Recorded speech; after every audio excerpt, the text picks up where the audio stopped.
Radhakrishnan sir, ഞാൻ അങ്ങേ കണ്ടപ്പോൾ എനിക്കൊരു സംശയം. ഇപ്പോൾ നമ്മൾ സിറിയയിലൊരു ഭരണമാറ്റം ഉണ്ടായല്ലോ, അസദ് വീണു, പകരം വരുന്നത് ഒരു ജനാധിപത്യമൊന്നുമല്ല, ഒരു ഏകാധിപത്യ വീണു. ഈ വിപ്ലവങ്ങളുടെ കാര്യം പറയുമ്പോൾ ഒക്ടോബർ വിപ്ലവം, റഷ്യയിൽ നടന്ന വിപ്ലവം, സാർ ചക്രവർത്തിമാർ വീണു, വന്നത് ലെനിൻ, ഏകാധിപത്യ ഭരണം. അങ്ങനെ ഈ വിപ്ലവങ്ങളുടെ, മുല്ലപ്പൂ വിപ്ലവമാകട്ടെ ഏത് വിപ്ലവമാകട്ടെ, ഇപ്പോൾ ഷാ ഭരണകൂടം വീണു, വന്നത് ഇറാനിൽ അയത്തുള്ളമാരുടെ ഭരണം. അങ്ങനെ ഏകാധിപതികൾ ഇങ്ങനെ ഉണ്ടായി വരികയും വിപ്ലവങ്ങളുടെ ഫലമായി ഉണ്ടായി വരുന്നത് ഏകാധിപതികളാണ് ചരിത്രം നോക്കുമ്പോൾ. ശരിയാണോ? അത് വളരെ കറക്റ്റാണ്. സുനിൽ പറഞ്ഞതാണ് അതിൻ്റെ വസ്തുത. അതിനൊരു കാരണമുണ്ട്.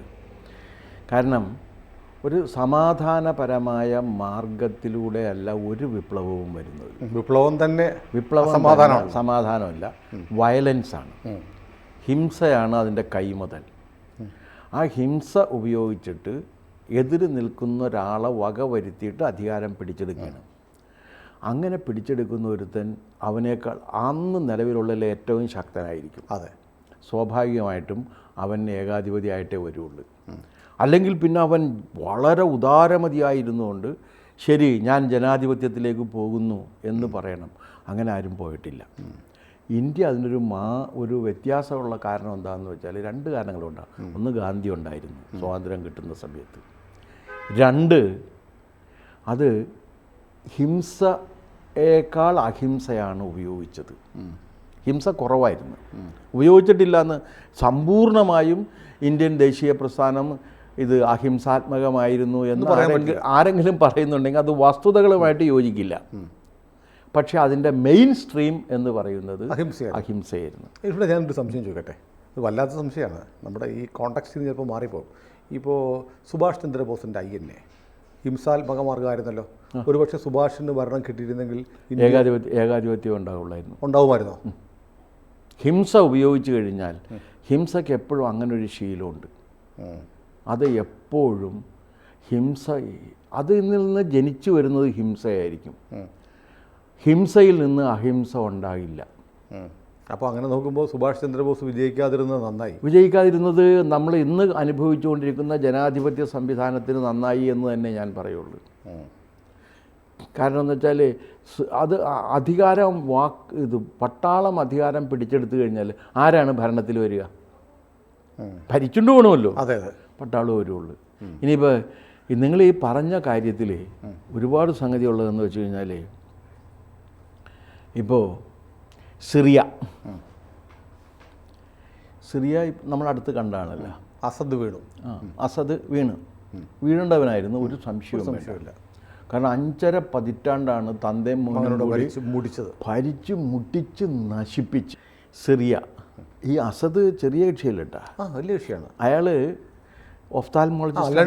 ലണ്ടനിൽ നിന്നൊക്കെ ട്രെയിൻ ചെയ്ത് അച്ഛൻ വിളിച്ചു വരുത്തിയിട്ട് പുള്ളിയുടെ സഹോദരനെ ആയിരുന്നു അടുത്ത അവകാശിയാക്കി. അതെ, ആ സഹോദരൻ മകനെ വിളിച്ചു വരുത്തിയത്. അപ്പോഴാണ് ഇയാളെ വിളിച്ചു വരുത്തിയത്. അങ്ങനെ തന്തയും മകനും കൂടി 55 കൊല്ലമാണ് ആ രാജ്യം ഭരിച്ച് മുടിച്ച് നശിപ്പിച്ച് നാറാണക്കല്ല്. ഞാൻ ഞെട്ടിപ്പോയൊരു കാര്യം, ഇയാളുടെ പുറത്തായപ്പോഴത്തേക്ക് സ്വന്തം ജനങ്ങൾക്കെതിരെ രാസായുധം പ്രയോഗിച്ചു. അത് എന്തും ചെയ്ത് കളയും. അപ്പോൾ ഈ യുദ്ധം ഈ വിപ്ലവം കഴിഞ്ഞപ്പോഴേക്കും എന്താ സംഭവിച്ചത്? HTSൻ്റെ വിപ്ലവം കഴിഞ്ഞപ്പോഴേക്കും സിറിയ 5 വിഭജിക്കപ്പെടുകയാണ് ചെയ്തത്. അതാണ് അതിനകത്ത് ഏറ്റവും പ്രധാനപ്പെട്ടൊരു കാര്യം. 5 വിഭജിക്കപ്പെട്ട് ആദ്യം തന്നെ എന്ന് വെച്ചാൽ സിറിയൻ ഡെമോക്രാറ്റിക് ഫോഴ്സ് എല്ലാം ഇങ്ങനത്തെ സംഘടനകളാണ്. കുർദികളും അറബികളും ആണ്. ഇവർ ഇസ്ലാമിക് സ്റ്റേറ്റുമായിട്ടാണ് യുദ്ധം. അമേരിക്കൻ പക്ഷമാണ്. അമേരിക്കൻ പക്ഷം എന്ന് പറയുന്നതിൻ്റെ കാരണം ഇസ്ലാമിക് സ്റ്റേറ്റിനെതിരാണ് ഇവർ. അതെ, കാരണം ഇസ്ലാമിക് സ്റ്റേറ്റിന് അറബി രാജ്യങ്ങൾ മിക്കവാറും എതിരാണ്.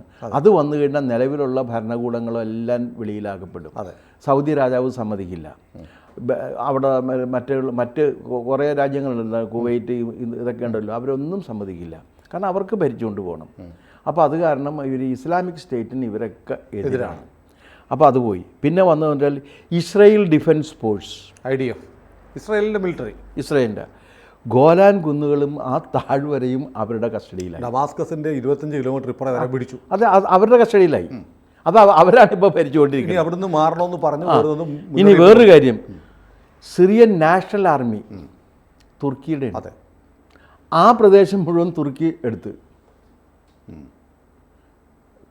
പിന്നെ അത് കഴിഞ്ഞിട്ട് വരുന്നത് കിഴക്കൻ പ്രദേശം, അവിടെയാണ് ഓയിൽ വെൽസ് മുഴുവനുള്ളത്, അത് അമേരിക്ക എടുത്ത്.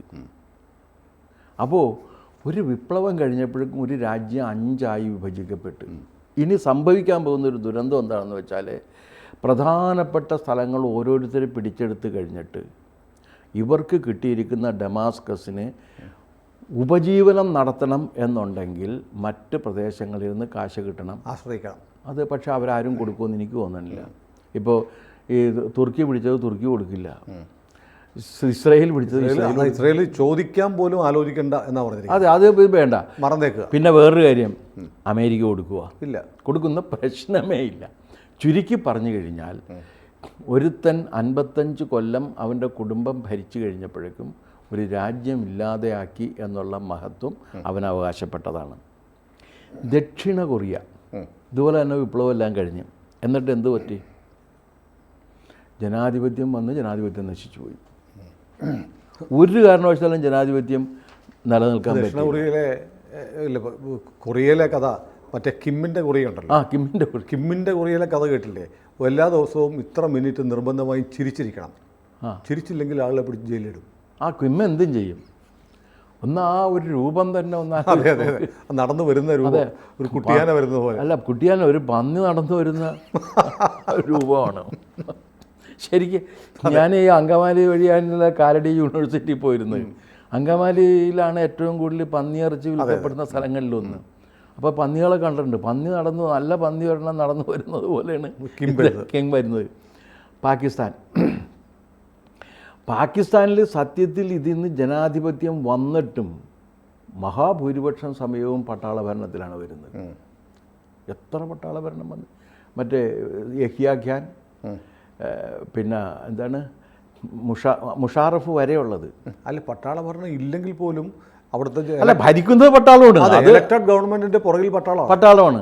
പക്ഷേ ഇത് വന്ന് അവിടെ ജനാധിപത്യത്തിൻ്റെ സംഗതി പോയി. യമൻ, അങ്ങനെ ഉണ്ടോ? അതൊക്കെ ഇപ്പോൾ യമൻ ഏകാധിപത്യം പോയി, അരാജകത്വം വന്ന് അത് 5-6 കഷ്ണമായിട്ട് പോയി. 2 ലക്ഷം പേരെയാണ് സൗദി അറേബ്യ അവിടെ കൊന്നത്. വാർത്ത പോലും അല്ല. അത് വാർത്തയല്ല, വാർത്ത ആക്കണ്ടെന്ന് അവർ തന്നെ തീരുമാനിച്ചു. കാരണം സൗദി അറേബ്യക്ക് കാശുണ്ട്. അപ്പോൾ അതുകൊണ്ട് മാധ്യമങ്ങൾ, നിങ്ങളൊക്കെ പത്രപ്രവർത്തകരായിരുന്നു, ഞാനും കുറച്ചു കാലം പത്രപ്രവർത്തകനായിരുന്നു, അങ്ങനത്തെ മാധ്യമപ്രവർത്തനമൊന്നും ഇപ്പോൾ ഇല്ല. നിങ്ങൾ കാശ് തരൂ, നിങ്ങളുടെ വാർത്ത കൊടുക്കാം, അല്ലെങ്കിൽ ഞങ്ങൾ കൊടുക്കാതിരിക്കും. ഇനി തെറ്റ് എഴുതണമെന്നുണ്ടെങ്കിൽ, അതായത് ഞാനിപ്പോൾ ഓർക്കുന്നൊരു കാര്യം, ഒരു 25-30 വർഷം മുമ്പാണ് മാധ്യമങ്ങളുടെ അപജയത്തെക്കുറിച്ച് ഒരു സെമിനാർ ഞാൻ ഇതെടുത്തിട്ട് സാഹിത്യപരിഷത്തിൽ നടത്തി. അപ്പോൾ അന്ന് അതിൽ പങ്കെടുത്തുകൊണ്ട് പ്രമുഖ മാധ്യമ പ്രവർത്തകനായ പി രാജൻ പറഞ്ഞു, ഇത് അസത്യം പറയുന്നു എന്ന് മാത്രമല്ല, പണം കിട്ടിക്കഴിഞ്ഞാൽ അസത്യം ഞങ്ങൾ കൂടുതൽ പറഞ്ഞോളാം എന്നൊരവസ്ഥയിലേക്ക് വരെ മാധ്യമങ്ങൾ എത്തുമെന്ന് പറഞ്ഞപ്പോൾ അന്നത് അവിശ്വസനീയമായിരുന്നു. ഇന്നിപ്പോൾ അത് അവിശ്വസനീയമല്ല. എല്ലാവർക്കും ബോധ്യപ്പെട്ടു. ഒരു തിരഞ്ഞെടുപ്പിന് സുനിൽ മത്സരിക്കുകയാണെങ്കിൽ സുനിലിനും അത് ബോധ്യമാകും, നേരിട്ട് ബോധ്യം വരും. ഞാനിപ്പോൾ അതിൻ്റെ ഡീറ്റെയിൽസ് പറയുന്നില്ല. ആത്മകഥ എഴുതുമ്പോൾ അത് എഴുതാം എന്ന് കരുതി വെച്ചേക്കാണ്. കാരണം നമുക്ക് ആത്മകഥ വരുന്നതിന് മുമ്പ് നമുക്ക് ഇവിടെ എന്താ കാര്യം എന്ന് വെച്ച് കഴിഞ്ഞാൽ, ഈ മാധ്യമ ധാർമ്മികതയെക്കുറിച്ചും മാധ്യമത്തിൻ്റെ മറ്റ് കാര്യങ്ങളെക്കുറിച്ചും പറഞ്ഞുകൊണ്ടിരിക്കണം നമ്മുടെ മെയിൻ സ്ട്രീം എന്ന് പറയുന്ന മാധ്യമങ്ങളെക്കുറിച്ചാണ് എനിക്ക് പറയാനുള്ളത്. അല്ലാണ്ട് ഇപ്പോൾ ഒരു ചെറിയൊരു ഇത് തുടങ്ങി അവർ 10 പൈസ മേടിച്ചിട്ടൊന്നുമല്ല. ഇത് പണ്ടും അങ്ങനെ തന്നെ ഇരുന്ന് നമ്മൾ അറിഞ്ഞില്ല എന്നേ ഉള്ളൂ. അന്ന് എന്താണെന്ന് വെച്ചാൽ അന്ന് ഇങ്ങനെ ആയിരുന്നില്ല. ഇപ്പോൾ ഈ മാതൃഭൂമിക്കും മനോരമയ്ക്കും, തിരുവനന്തപുരത്തുകാരാണെന്നുണ്ടെങ്കിൽ കേരളകൗമുദി, തൃശ്ശൂരാണെങ്കിൽ എക്സ്പ്രസ്, പിന്നെ മറ്റേത് ഇത് ചന്ദ്രിക ഉണ്ടായിരുന്നു. ചന്ദ്രിക പിന്നെ വലിയ കാര്യമൊന്നുമില്ല, അത് ബിരിയാണിയുടെ ഒരു പ്രശ്നങ്ങൾ അവസാനിച്ചുകൊണ്ടിരുന്നേക്കുക. പക്ഷെ ഇവർക്ക് 2 പേർക്കും അന്ന് ഏറ്റവും വലിയ പ്രമാണിമാരെന്ന് പറഞ്ഞാൽ UDF ആയിരുന്നു. കമ്മ്യൂണിസ്റ്റ് പാർട്ടിക്കൊന്നും അന്ന് വലിയ കാശൊന്നുമില്ല. പക്ഷേ UDF മുതലാളിമാരൊക്കെ UDFൻ്റെ കൂടെ ആയിരുന്നു. കമ്മ്യൂണിസ്റ്റ് പാർട്ടിയിലേക്ക് ഇന്നത്തെ രീതിയിൽ മുതലാളിമാർ കടന്നു വന്നിട്ടില്ല. EP ജയരാജന് സ്വാധീനമുള്ളൊരു കാലം വന്നില്ല കമ്മ്യൂണിസ്റ്റ് പാർട്ടിയിൽ. അപ്പോൾ അന്ന് എങ്ങനെയാണെന്ന് വെച്ചാൽ ഇവരെല്ലാവരും ഇവർക്ക് പരസ്യം കൊടുക്കും. തെരഞ്ഞെടുപ്പ് ഫണ്ടിൻ്റെ ഒരു ഭാഗം എന്ന് പറഞ്ഞാൽ പരസ്യമായിട്ട് പോകും, പരസ്യമായിട്ട് അവർക്ക് കൊടുക്കും. അപ്പോൾ അവർ മത്സരിച്ചെഴുതും. എഴുതിയിട്ടും കാര്യമില്ല കേട്ടോ, ജനങ്ങൾ അവരത് വിശ്വസിക്കുകയൊന്നുമില്ല. ജനങ്ങൾക്ക് തോന്നിയതേ ചെയ്യുള്ളൂ, ഇവരെഴുതിയെന്ന് മാത്രമേ ഉള്ളൂ. ഈജിപ്ത് ഇതുപോലെ തന്നെ സംഭവിച്ചു.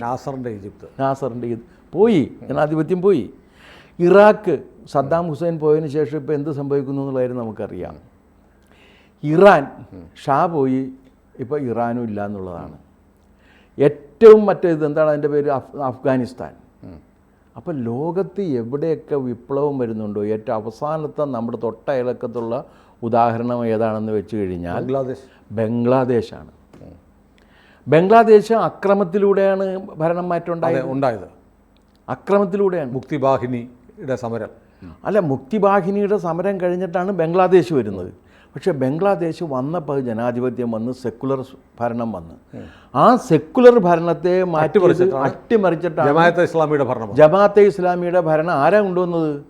ജോർജ് സോറോസ് കൊണ്ടുവരികയാണ് ചെയ്തത്. ജോർജ് സോറോസിൻ്റെ മകൻ അലക്സാണ്ടർ സോറോസാണ് അവിടുത്തെ വിദ്യാർത്ഥി പ്രക്ഷോഭത്തിന് പണം കൊടുത്തത്. കാരണം അദ്ദേഹം വിദ്യാർത്ഥി പ്രക്ഷോഭങ്ങൾക്ക് പണം കൊടുക്കാൻ വേണ്ടി മാത്രമായി ഒരു NGO നടത്തുന്നുണ്ട് ലോകത്തെമ്പാടും. എവിടെയാണെങ്കിലും ഇവിടെ വേണമെങ്കിൽ ഇവിടെയും കിട്ടും. ഇവിടുത്തെ വിദ്യാർത്ഥി പ്രസ്ഥാനങ്ങൾക്ക് സോറസിൻ്റെ കാശുണ്ടോ എന്ന് സൂക്ഷ്മമായിട്ട് നോക്കേണ്ടതാണ്. അല്ല, ഇടയ്ക്കിടയ്ക്ക് ചിലതൊക്കെ ഡൽഹിയിലൊക്കെ നമ്മൾ കണ്ടിട്ടുണ്ട്. അത് കൃഷിക്കാർക്ക് സോറസിൻ്റെ സമരത്തിന് സോറസ് കാശ് കൊടുക്കും. ഒരു മകൻ അതിൻ്റെ ഉത്തരവാദിത്തത്തിലാണ്. ഈ സോറസിന് 5 മക്കളുണ്ട്. അതിൽ ഒരുത്തൻ കലാകാരനുമാണ്. അവനും സോറസിൻ്റെ അടിസ്ഥാന സ്വഭാവത്തിൽ നിന്ന് ഒട്ടും മാറിയിട്ടില്ല. കലാകാരന്മാരെയാണ് അവൻ്റെ സാംസ്കാരിക നായകന്മാരുമാണ് അവൻ്റെ പരിപാടി. ഇതിൻ്റെ ഒരു കാരണം എന്താണെന്ന് വെച്ച് കഴിഞ്ഞാൽ ഈ വയലൻസ് എപ്പോഴും നടത്തി കഴിഞ്ഞാൽ ഒരിക്കലും നിങ്ങൾക്ക് ജനാധിപത്യത്തിലേക്ക് പോകാൻ, കാരണം ജനാധിപത്യം അടിസ്ഥാനപരമായിട്ട് അഹിംസാത്മകമായിരിക്കണം. കാരണം നിങ്ങളോട് വിയോജിക്കുമ്പോൾ തന്നെ നിങ്ങളോട് സംവദിക്കാൻ കഴിയുന്ന ഒരവസ്ഥയുണ്ട്. വയലൻസിൽ അതില്ല. നിങ്ങളോട് വിയോജിക്കുകയാണെങ്കിൽ നിങ്ങളെ കൊല്ലാനേ പറ്റുള്ളൂ. അത് ക്ലാസ് സ്ട്രഗിളായാലും മറ്റേ ഷിർക്കായാലും ആരായിരുന്നാലും. കാരണം അവൻ ഒരുത്തൻ ഷിർക്കാണെന്ന് പറഞ്ഞു കഴിഞ്ഞാൽ ഷിർക്കിനെ കൊല്ലാൻ പിന്നെ ഒരു പ്രശ്നമില്ല. അല്ല തന്നെ കാഫിറിനെ കൊല്ലാം. അവൻ ഷിർക്ക് ചെയ്തവനാണ് കാഫിറായിട്ട് മാറുന്നത്. ഷിർക്കാണ് അവന്. പിന്നെ അവന് ഒരു ദൂരത്തിൽ അവനെ എവിടെ വെച്ച് കണ്ടാലും നമുക്ക് ജീവിക്കാൻ അവകാശമില്ല. വർഗശത്രുവിനും ജീവിക്കാൻ അവകാശമില്ല. അപ്പോൾ വിപ്ലവങ്ങൾ ഈ ഹിംസാത്മകമായതുകൊണ്ട് തന്നെ അതിൽ നിന്ന് വരുന്നത് ഹിംസ തന്നെയായിരിക്കും. അതുകൊണ്ടാണ് ഗാന്ധി ഒരു വാചകം പറഞ്ഞിട്ടുണ്ട്, ലോകത്തിലെ ഏറ്റവും സുപ്രീം പോയറ്റിക് അട്ടറൻസ് എന്ന് ഞാൻ വിശേഷിപ്പിച്ചിട്ടുള്ളൊരു വാചകമാണ്, an eye for an eye makes the whole world blind. ബൈബിളിൻ്റെ പോലത്തെ സിംപ്ലിസിറ്റി ഉള്ളൊരു വാക്യമാണ്, അസാമാന്യമായിട്ടുള്ളത്. ഇത് ഞാൻ ഇപ്പോൾ ആനുഷംഗികമായിട്ട് പറയട്ടെ. ഞാൻ ഈ സ്റ്റേറ്റ്മെൻറ്റ് ആദ്യമായിട്ട് പറയുന്നത് ഞാൻ MA പഠിക്കുന്ന കാലത്ത് M. കൃഷ്ണൻ നായർ സാറിനോടാണ്. കൃഷ്ണൻ നായർ സാർ അന്നിവിടെ അധ്യാപകനാണ്. അദ്ദേഹത്തുമായിട്ട് വ്യക്തിപരമായിട്ട് വളരെ അടുത്ത സൗഹൃദം വിദ്യാർത്ഥി കാലം മുതലേ എനിക്കുണ്ടായിരുന്നു. ഇവിടെ വന്നപ്പോഴേക്കും പരിചയപ്പെട്ടാണ്. അപ്പോൾ അദ്ദേഹത്തെ യാത്ര അയക്കാൻ വേണ്ടി ആകെ 3 പേരെ ഈ ഇവിടെ പോയുള്ളൂ ട്രാൻസ്പോർട്ട് സ്റ്റാൻഡിൽ. അതിലൊന്ന് ഞാനായിരുന്നു, പിന്നെ ഒന്ന് MK സാനു മാഷായിരുന്നു, വേറൊന്ന് പിന്നെ ഞങ്ങളുടെ കൂടെ ഉണ്ടായിരുന്ന ഒരു ശങ്കരൻ നമ്പൂരി എന്ന് പറഞ്ഞ ഒരാളായിരുന്നു. ഒരൊറ്റ മലയാള MA വിദ്യാർത്ഥി ഇദ്ദേഹത്തെ യാത്ര അയക്കാൻ വന്നില്ല. അതിൻ്റെ കാരണം എന്താണെന്നറിയാമോ? അദ്ദേഹം ആ പ്രാവശ്യം മലയാള MA ബോർഡിലുണ്ടായിരുന്നില്ല. പിന്നെ പോകേണ്ട കാര്യമില്ല. അപ്പോൾ കൃഷ്ണൻ നായർ സാറിനോട് ഞാനിത് പറഞ്ഞ് ഇങ്ങനെ an eye for an eye makes the whole world blind എന്ന് പറഞ്ഞപ്പോഴേക്കും കൃഷ്ണൻ നായർ സാറ് പറഞ്ഞു, supreme poetic utterance, supreme poetic utterance. ഇത് ആരുടേതാണ്? ഞാൻ പറഞ്ഞു ഗാന്ധിയുടെയാണ്. ഓ, മഹത്ത് മഹത്ത് മഹത്ത്. അപ്പോൾ ഈ an eye for an I, നിങ്ങളുടെ കണ്ണ് ഞാനും എൻ്റെ കണ്ണ് നിങ്ങളും ലോകം മുഴുവൻ അന്ധമായി പോകും. കാരണം പിന്നെ വെളിച്ചമില്ല. കണ്ണുകൾ അസ്തമിച്ചു കഴിഞ്ഞാൽ പിന്നെ വെളിച്ചമില്ലല്ലോ. വെളിച്ചം ഉണ്ടായിട്ട് കാര്യമില്ല. അല്ല, നമ്മൾ അനുഭവിക്കുന്നില്ല. വെളിച്ചത്തിന് പോലും അപ്രസക്തമായി പോകും.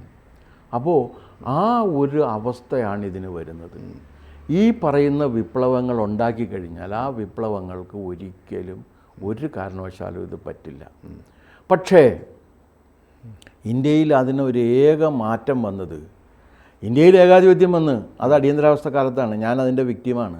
അടിയന്തരാവസ്ഥയെ എതിർക്കാൻ കഴിഞ്ഞു എന്നുള്ളത് എൻ്റെ ജീവിതത്തിൽ എനിക്ക് കിട്ടിയ മഹാസൗഭാഗ്യങ്ങളിലൊന്നാണ്. ഇല്ലെങ്കിൽ മക്കളുടെ മുമ്പിൽ തല ഉയർത്തിപ്പിടിച്ച് നിൽക്കാൻ പറ്റില്ല. കാരണം അന്ന് അതിനെ എതിർക്കാൻ കഴിഞ്ഞു. അന്ന് ഞങ്ങൾ അടിയന്തരാവസ്ഥയെ എതിർത്തുകൊണ്ടിരിക്കെ ആ അടിയന്തരാവസ്ഥയെ എതിർക്കുന്ന വിദ്യാർത്ഥികളെ ഒറ്റുകൊടുക്കുന്ന ദൗത്യം ഏറ്റെടുത്തൊരു കക്ഷി ഇന്ന് കേരളത്തിലെ ഒരു രാഷ്ട്രീയ കക്ഷിയുടെ സംസ്ഥാന നേതാവാണ്. ഞാൻ പേര് പറയുന്നില്ല. ഏതായാലും വിപ്ലവങ്ങൾ, അപ്പോൾ വിപ്ലവങ്ങൾക്കെല്ലാം ഈ പ്രശ്നമുണ്ട്. അതെ, വിപ്ലവം വിജയിക്കട്ടെ എന്ന് പറയുമ്പോൾ ഓർമ്മിക്കേണ്ടത് ഇത് തന്നെയാണ്. ജാഗ്രത വേണം. പക്ഷേ ഇന്ദിരാഗാന്ധിക്ക് ഇത് ചെയ്തിട്ടും ഇന്ദിരാഗാന്ധിക്ക് ജനാധിപത്യത്തിലേക്ക് പോകേണ്ടി വന്നത് ഇന്ത്യൻ ജനത അടിസ്ഥാനപരമായിട്ടൊരു ജനാധിപത്യ സ്വഭാവമുള്ളവരാണ്, വിയോജിപ്പുകൾ അംഗീകരിക്കുന്നവരാണ്. ശ്രീനാരായണ ഗുരുദേവൻ പറഞ്ഞതുപോലെ വാദിക്കാനും ജയിക്കാനുമല്ല, അറിയിക്കാനും വേണ്ടി ജീവിക്കുന്ന ഒരു സംസ്കാരം ഇവിടെ ഉണ്ടായിരുന്നത് കൊണ്ടാണ് ഇന്ദിരാഗാന്ധിക്ക് പോലും കീഴടങ്ങേണ്ടി വന്നത്. ഏതായാലും വിപ്ലവങ്ങളുടെ യഥാർത്ഥ റിസൾട്ട് എന്തായിരിക്കുമെന്ന് സാറ് പോയിൻ്റ് ഔട്ട് ചെയ്ത് പറഞ്ഞപ്പോഴാണ് എൻ്റെയും കണ്ണ് തുറന്നത്. അല്ലെങ്കിൽ വിപ്ലവമൊക്കെ എന്തോ വലിയ കാര്യമാണെന്ന് കരുതുന്ന ഒരുപാട് ആളുകളുണ്ട്. ഒരുപാടുണ്ട്. ഒരിക്കലുമല്ല. വിപ്ലവകരമായ മാറ്റം എന്നൊക്കെ പറയും, നാശത്തിലേക്കാണ് അല്ലേ? അല്ല പറഞ്ഞില്ലേ, വിളക്ക് വെക്കും യുവകന്യക ഒരു വിപ്ലവഗാനം കേട്ടു എന്നൊക്കെയല്ലേ നമ്മുടെ സിനിമാ പാട്ട് പോലും പോകുന്നത്. അതെ അതെ. മാറ്റുവിൻ ചട്ടങ്ങളെ എന്നുള്ളത് വിപ്ലവഗാനമല്ല, ജനാധിപത്യത്തിൻ്റെ രീതിയാണ്. അതെ, നിൻ്റെ കോണ്ടെക്സ്റ്റ് മാറുമ്പോൾ നീ അതനുസരിച്ച് മാറ്റേണ്ടി വരും. അല്ലാണ്ട് കോണ്ടെക്സ്റ്റ് മാറിയാലും ഞാൻ തത്വം മാറില്ല എന്ന് പറഞ്ഞു കഴിഞ്ഞാൽ മറ്റേ എന്താണ് ആ കാട്ടുകുതിരയില കൊച്ചുവാവയുടെ ആ ഒരു രാമൻ നായരുണ്ട്. ആനയില്ലാതെ ആനയുടെ തോട്ടിയും കൊണ്ട് നടക്കുന്നത്. അപ്പോൾ ആനയില്ലാതെ ആനയുടെ തോട്ടിയും കൊണ്ട് നടക്കുന്നത്. നമ്മുടെ ഏറ്റവും നല്ല നല്ല നാടകങ്ങൾ ആളുകൾ കണ്ടിട്ടുള്ള നാടകങ്ങൾ എഴുതിയ ആളാണ് എസ് എൽ പുരം. ഏറ്റവും മനോഹരമായിട്ട് സിനിമകൾക്ക് ഡയലോഗ് എഴുതിയിട്ടുള്ള ഒരാളാണ് എസ് എൽ പുരം. പക്ഷേ ആ എസ് എൽ പുരം പിന്തിരിപ്പനും ആധുനിക സിനിമയ്ക്ക് ഒന്നും കൊള്ളാത്തവനുമാണ് എന്ന് ആധുനിക സിനിമ കണ്ടുപിടിച്ച കുറേ പേര് പറഞ്ഞപ്പോൾ പത്രക്കാരെല്ലാം കൂടി അത് ഏറ്റെടുത്ത്. എസ് എൽ പുരത്തിൻ്റെ ഏതാണ് ഇപ്പം നമ്മൾ യവനികയെക്കുറിച്ച് പറയുന്നു. യവനികയുടെ ഡയലോഗ് എഴുതിയേക്കണ ആരാണ്? S L പുരമാണ്. യവനിക ഇപ്പോൾ വീണ്ടും വന്നിട്ടുണ്ടല്ലേ? നമ്മൾ യവനികയെക്കുറിച്ച് പറയുമ്പോൾ അതിൻ്റെ ഡയലോഗ് എഴുതിയേക്കണ എസ് എൽ പുരം. പക്ഷേ എസ് എൽ പുരത്തിൻ്റെ പേര് യവനികയെക്കുറിച്ച് പറയുമ്പോൾ ആരും ഓർമ്മിക്കുന്നില്ല. മാത്രമല്ല വേറൊരു കാര്യമുണ്ട്, എത്രയോ സ്ട്രോങ്. ഇപ്പോൾ ഈ നമ്മളെല്ലാവരും പറയുന്ന കാട്ടുകുതിരയില എന്താണ്, മറ്റേ കാട്ടുകുതിരയില കൊച്ചുവാവയെക്കുറിച്ചാണ്. പക്ഷെ അഗ്നിപുത്രിയിലെ സിന്ധു അത്രയും സ്ട്രോങ് ആയിട്ടൊരു ഒരു ലേഡി ക്യാരക്ടർ നമ്മുടെ നാടകത്തിൽ വരിക എന്ന് പറഞ്ഞാൽ എവിടെയുണ്ട്? നമ്മൾ നോറയെക്കുറിച്ച് പറയും, മറ്റേ നോറ, ഇബ്സൻ്റെ നോറ അവിടെ കൊട്ടിയടച്ചപ്പോൾ ഇവിടെ മുഴുവൻ.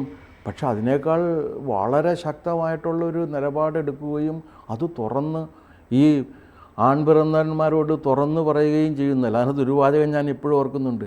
എന്ത് പറ്റി എന്ന് ചോദിക്കുമ്പോൾ 22 കൊല്ലം മുമ്പ് ഞാൻ ചെയ്ത ഒരു തെറ്റിൻ്റെ ശിക്ഷ എന്നെ തേടി വന്നിരിക്കുന്നു എന്നാണ് ഇവള് വരുമ്പോൾ പറയുന്നത്. മകളാണ് വരുന്നത്. അപ്പോൾ പറയുന്നതാണ് 22 വർഷം മുമ്പ് ഞാൻ ചെയ്ത ഒരു തെറ്റിൻ്റെ ശിക്ഷ എന്നെ തേടി വന്നിരിക്കുന്നു. അതൊക്കെ എസ് എൽ പുരമാണ് എഴുതിയിട്ടുള്ളത്. ഇപ്പോൾ ഇങ്ങനൊരു സന്ദർഭം കിട്ടിയപ്പോൾ എസ് എൽ പുരത്തെ കുറിച്ച് കൂടി രണ്ട് വാക്ക് പറയാൻ കഴിഞ്ഞാൽ എനിക്ക് വലിയ സന്തോഷമുണ്ട്. ഏതായാലും വിപ്ലവങ്ങൾ സമ്മാനിക്കുന്നത് മനോഹരമായൊരു ജീവിതമല്ല എന്ന് നമുക്ക് ഓർമ്മിക്കണം. കൂടുതൽ വാർത്തകളും വിശേഷങ്ങളും നിങ്ങളിലേക്ക് എത്താൻ ABC മലയാളം സബ്സ്ക്രൈബ് ചെയ്യുക, ബെൽ ബട്ടണും അമർത്തുക.